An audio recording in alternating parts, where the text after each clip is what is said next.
श्री कृष्ण लीला का चिंतन में वकासुर का उद्धार, वकासुर के पूर्व जन्म का वृत्तांत। सप्त स्वर्ग, सप्त पाताल समन्वित असंख्य ब्रह्मांड श्रेणी के प्रधान पालक जब वत्सपाल बने हैं, अपने अनंत अपरिसीम ऐश्वर्य को रस सिंधु के अतल तल में डुबा करके वजेंद्र तने श्री कृष्णचंद्र ने, रोहिणी नंदन बलराम ने जब गोशावक संलालन का व्रत स्वीकार किया है, तब दिनचर्या भी उसके अनुरूप होनी ही चाहिए। इसलिए इस वृंदावन में इस मंत्र पाठ के द्वारा उनका आवाहन नहीं होता। ओम सहस्त्र शीर्षा पुरुषा सहस्त्राक्ष सहस्त्रपात सा भूमि विश्वतो वृत्वात्यतिष्ठ शांगुलम आसन पाद्य अर्ध्य स्नानीय धूप दीप नैवेद्य आदि का विधिवत समर्पण होकर उनकी आराधना नहीं होती। यहाँ तो रजनी का विराम होने पर ब्रजेश्वरी सुमधुर मनोहार पूरे संगीत के द्वारा जननी की अतिशय प्रेमिल भर्त्सनाओं के द्वारा वे जगाए जाते हैं। जागो हो तुम नंद कुमार, बलि बलि जाओ मुखारविंद की, गोसुत मेलो करो संभार। आज कहाँ सोवत त्रिभुवनपति, और बार तुम उठत सवार। बारंबार जगावती माता, कमल नयन भयो भवन उजार। कौन परी नंद लाले बान, प्रात समय जागन की बिरिया, सोवत है पीताम्बर तान। माँ जसोदा कब की ठाडी, ले ओदन भोजन घृतसान। जागो शाम कलेव कीजिए, सुंदर बदन दिखाओ आन। संग सखा सब द्वारे ठाडे, मधुबन धेनु चिरावन जान। सूरदास अति ही अलसाने, सोवत है अजू निसिन मान। और फिर जन्नी का चंचल ही उनका आसन होता है।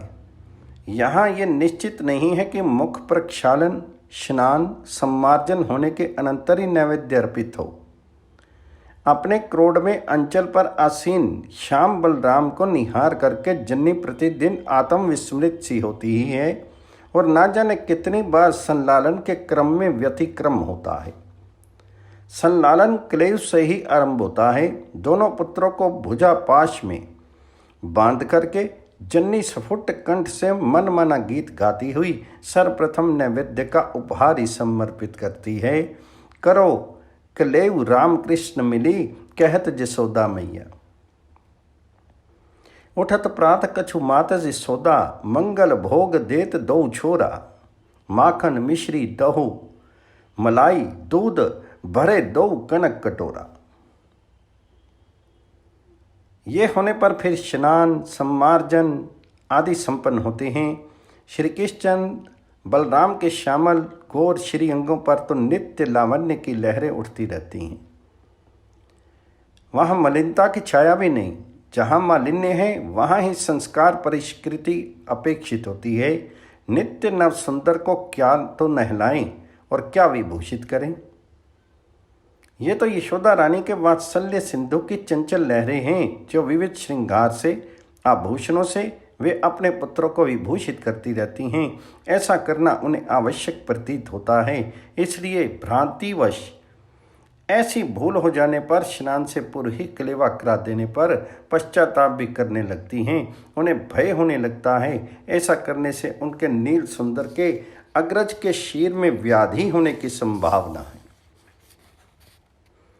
उनका अबोध सरलमती नीलमणि आगे चल के ऐसी अशुचिता का अभ्यासी बन जाएगा जो हो। तात्पर्य ये है कि यहाँ पे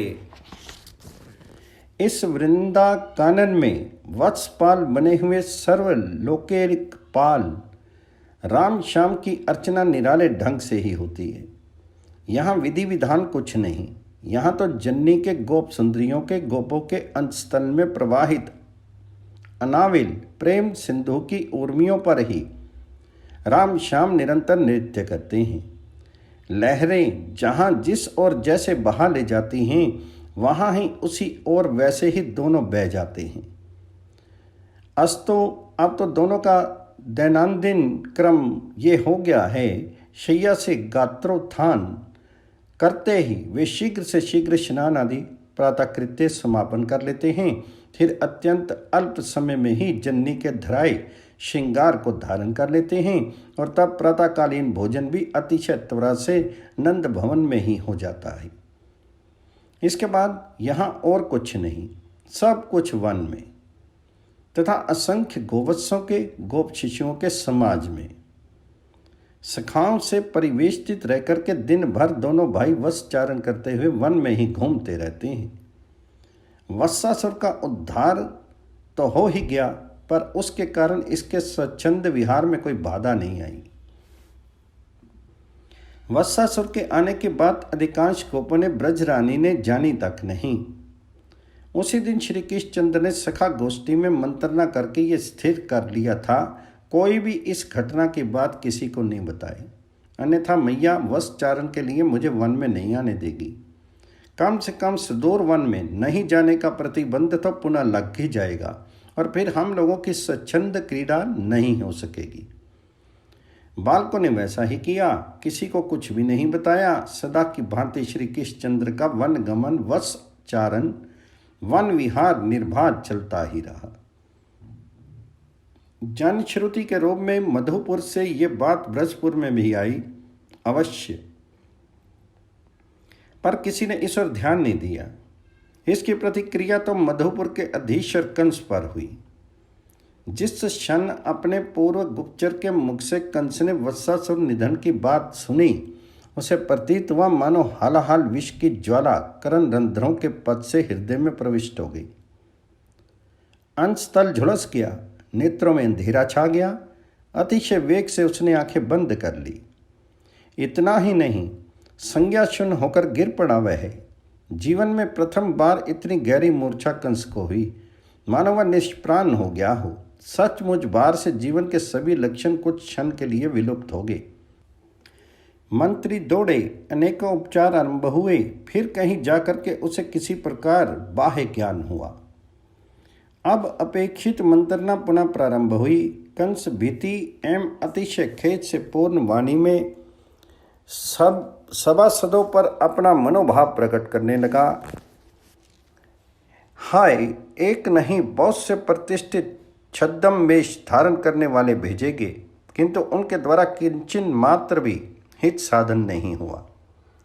कुछ शब्दों में ही कंस राज ने परिस्थिति की गंभीरता बता दी, पर वह मंत्रिमंडल भी तो अपना महत्व रखता है। मंत्रियों ने अपने महाराज में पुनः नवीन आशा संचरित कर देने के उद्देश्य से ये परामर्श दिया।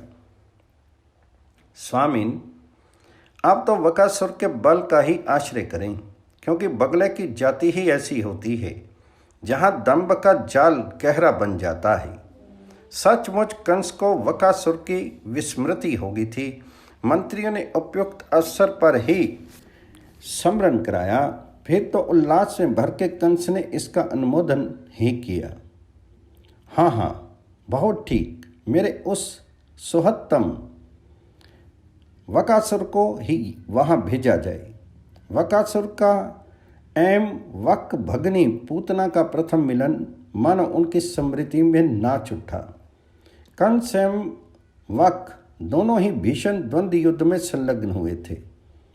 अत्यंत पराक्रमी वक ने कंस जैसे महाविक्रांत योद्धा को भी अपने मुख का ग्रास बना लिया था। दुर्धर्ष कंस ने भीतर जाकर भी प्रचंड पराक्रम से अपने आप को उगल देने के लिए बकासुर को बाध्यतावश कर दिया और फिर उठाकर घुमाते हुए उसे पटक देने में भी समर्थ व अवश्य हुआ, पर वक के अपरिमेय बल की छाप उस पर पड़ ही गई तथा इसलिए उसी क्षण जब अपने भाई को विपन्न पाकर उसकी बहन पूतना ने कंस को अपने साथ युद्ध के लिए ललकारा, तब कंस ने यही उत्तर दिया था। देख, स्त्रियों के साथ मैं कभी युद्ध नहीं करता। आज से वकासुर तुम मेरा भाई बने और तुम मेरी बहन। अस्तु तब से वक वकी का सौहार्द कंस के प्रति अक्षुण्ण रहा। वकी पुत्रा ने तो अपने प्राण कंस के लिए दिए ही, अब वकासुर की परीक्षा का अवसर था। मंत्रियों के मुख से उनका नाम सुनते ही कंस एक बार पुनः सुख स्वप्न सा देखने लग गया। उसे आशा बंध गई, नंद पुत्र को वकासुर तो निकल ही जाएगा, फिर विलंब क्यों। तुरंत ही वक का आवाहन हुआ, वह सभा में उपस्थित हुआ। उसे सारी योजना समझा दी गई और वह ब्रजेश पुत्र को अपने मुख का ग्रास बनाने के उद्देश्य से चल पड़ा। इधर श्री कृष्णचंद्र भी सदा की भांति वत्सचारण करने वन चले। वही त्रिभुवन मोहन सौंदर्य है, वही मधुर अति मधुर बाल्य भंगिमा है, वैसी ही शीर सिंधु की उच्छलित तरंगों जैसी गोवत्स राशि आगे आगे चल रही है। वैसे ही परम आनंद में निमग्न क्रीड़ापरायण गोप शिष्यों का समाज है। अग्रज का संरक्षण है। अपनी बंकिम चितवन से वनस्थली की शोभा निहारते, हंसते हंसाते, अपनी वंशी की मधुर सर लहरी से वृंदा कानन को रस प्लावित करते, झूमते हुए वे धीरे धीरे आगे बढ़ रहे हैं। चलते चलते नव तृणस्तीर्ण वन भूमि आ जाती है। वहाँ एक परम रमणीय सरोवर है। सरोवर के सन्निकट मनोहर नव अंकुरित तृण राशि है, जो जल का सानिध्य पाकर के सांद्र स्निग्ध बन गई है। इस परम सुंदर वन्य भूभाग को देख करके श्री कृष्णचंद्र समस्त गोवत्सों को यही निवेशित करते हैं। आज यही क्रीड़ा होगी। उल्लास में भरे रामकृष्ण की गोप शिष्यों की यहाँ प्रथम चेष्टा होती है। अपने अपने वत्स समुदाय को सरोवर का सुनिर्मल जल पिला करके तृप्त करना। इतनी दूर से चलकर आए गोवत्सों को प्यास लगी ही होगी।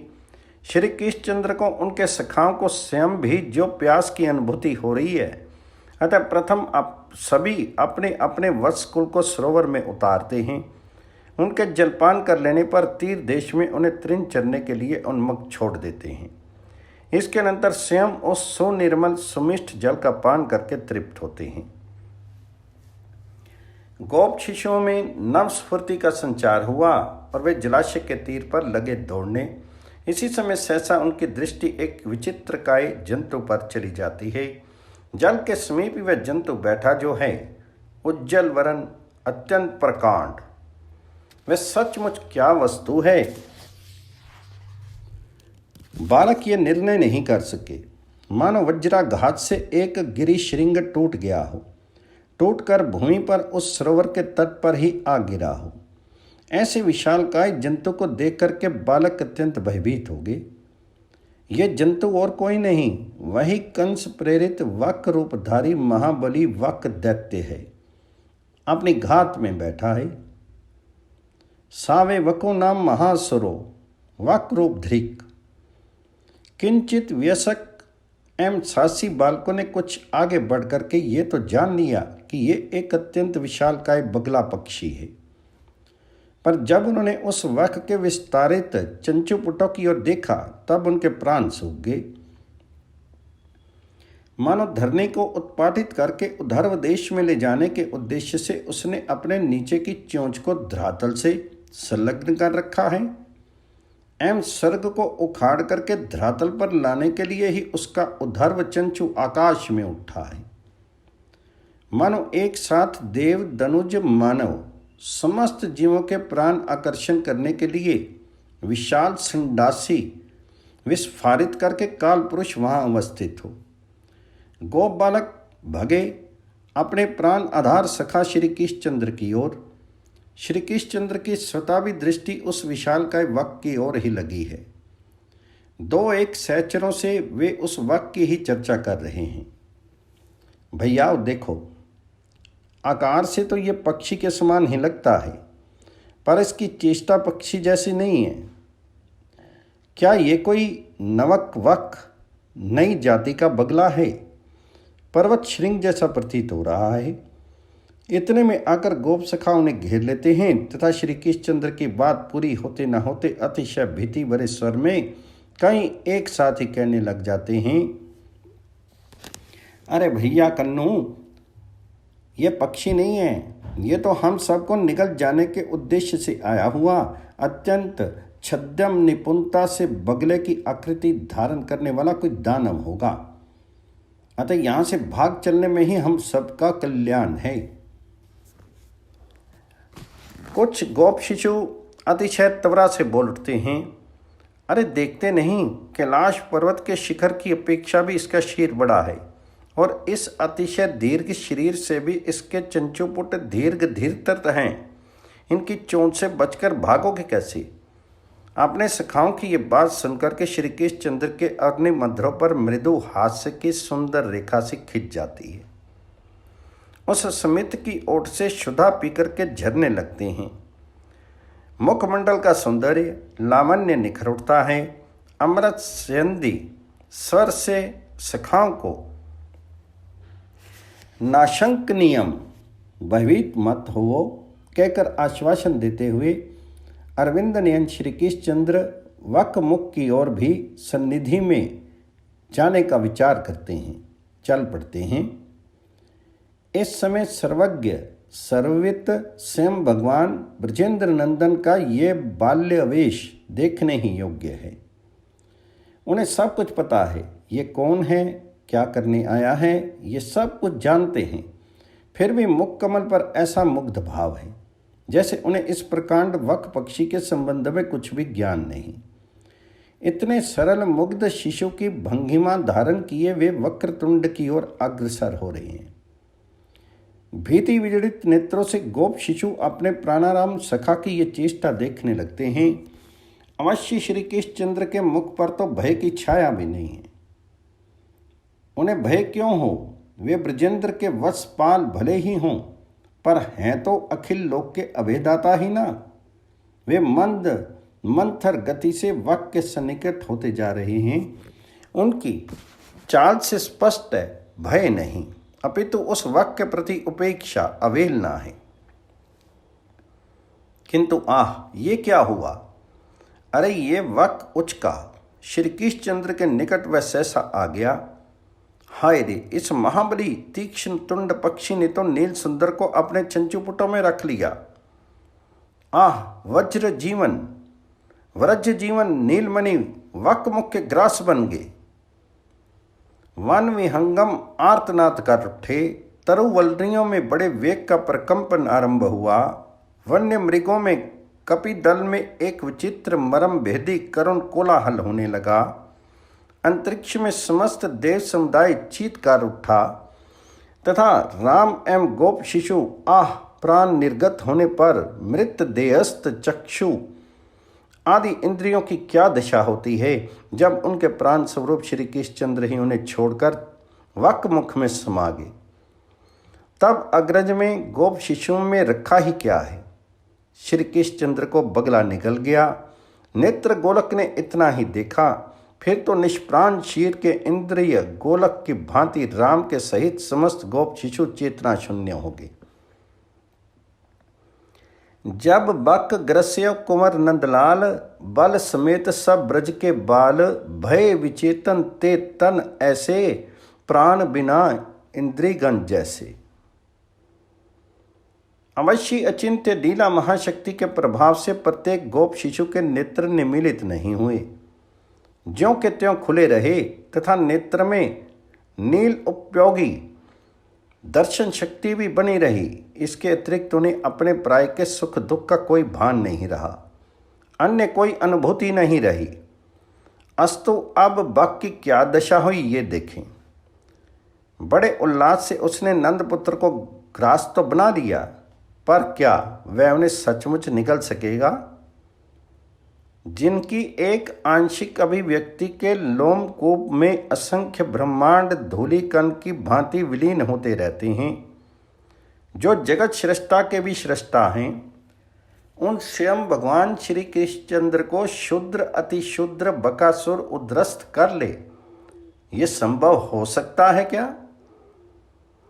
ये तो उनकी लीला रसवादन की अभिनव पद्धति ही है, जो वे स्वयं बक के मुख में समा गए हैं। अन्यथा वक उन्हें स्वप्न में भी स्पर्श मात्र कर ले, ये शक्ति भी उसमें कहाँ। जो हो, जब वे उनके मुख विवर में गए हैं तब अग्रिम लीला क्रम भी होगा ही। श्री कृष्णचंद्र उनसे खेलेंगे ही, खेलने ही लगे। ये देखो, अग्नि ज्वाला की भांति उताप उसके तालु मूल में, कंठ देश में सृष्ट हो जाता है।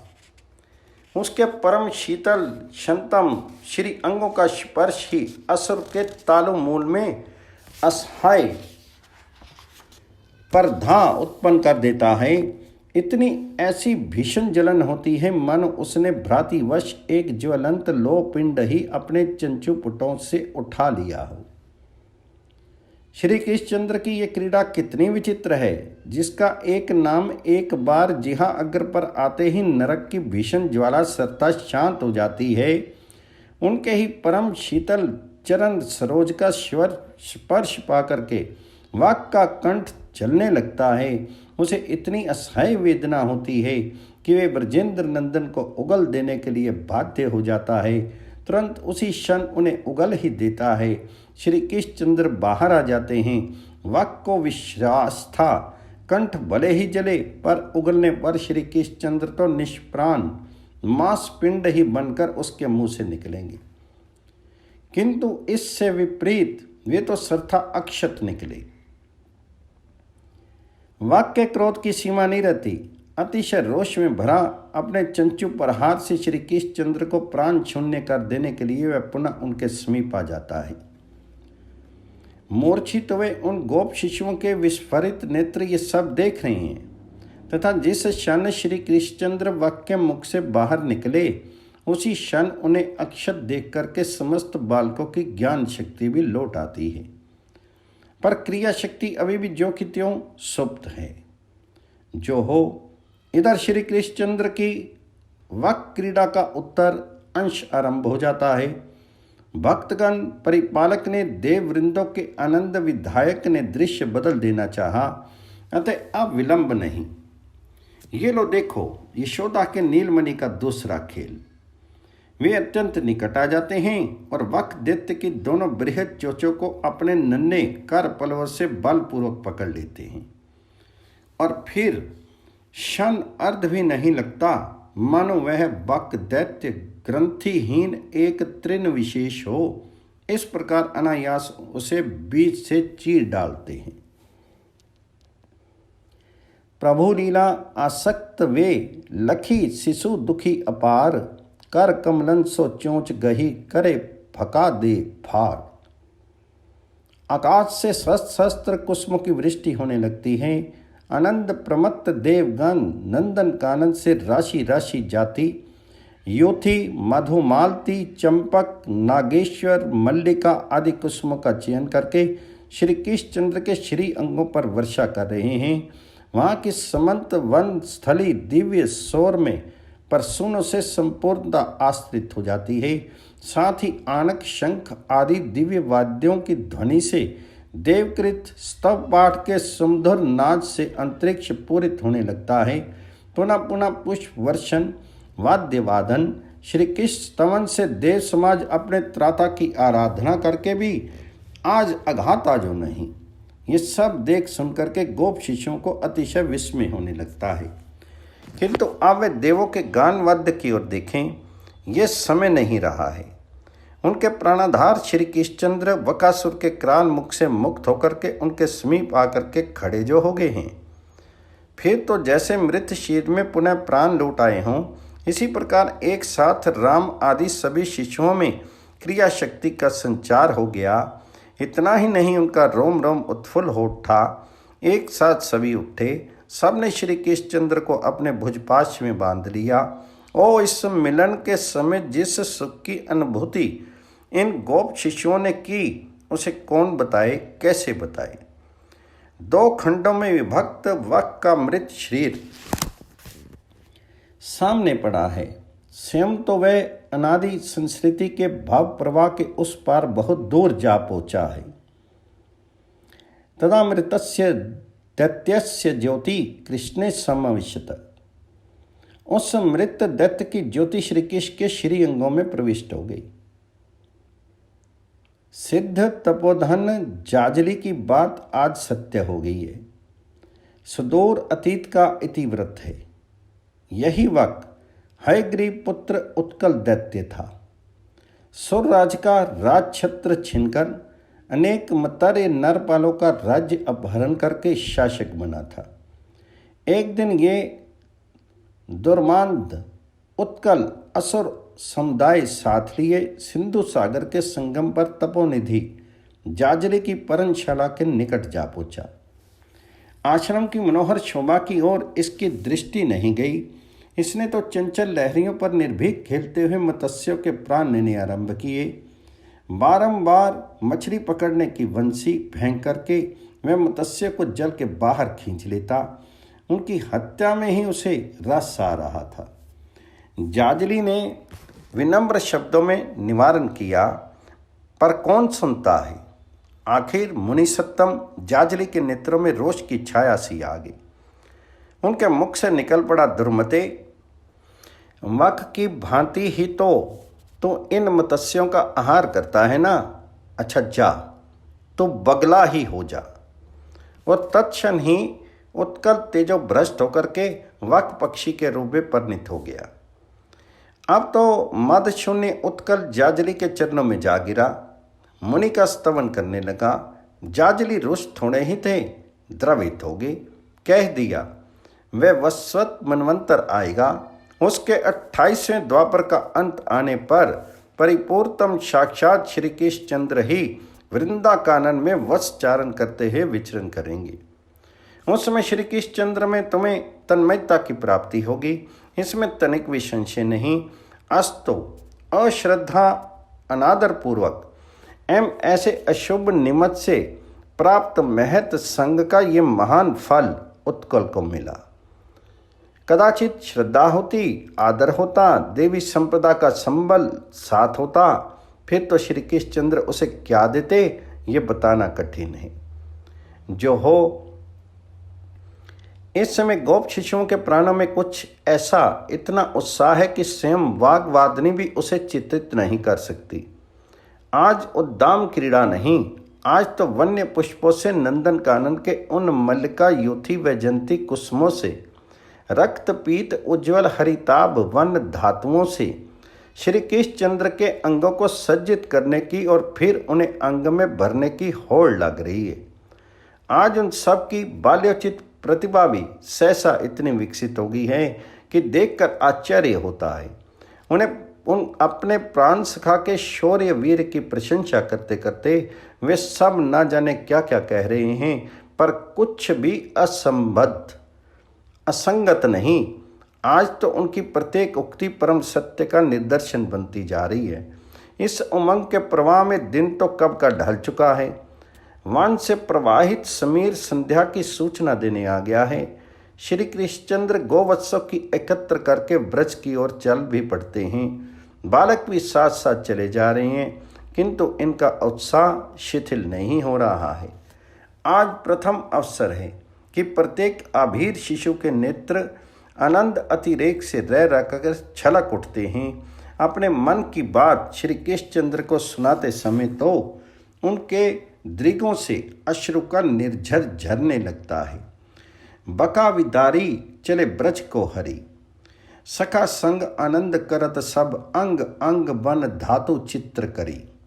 वनमाला पहिरावत श्याम ही बार बार अंकवार भरत धरी।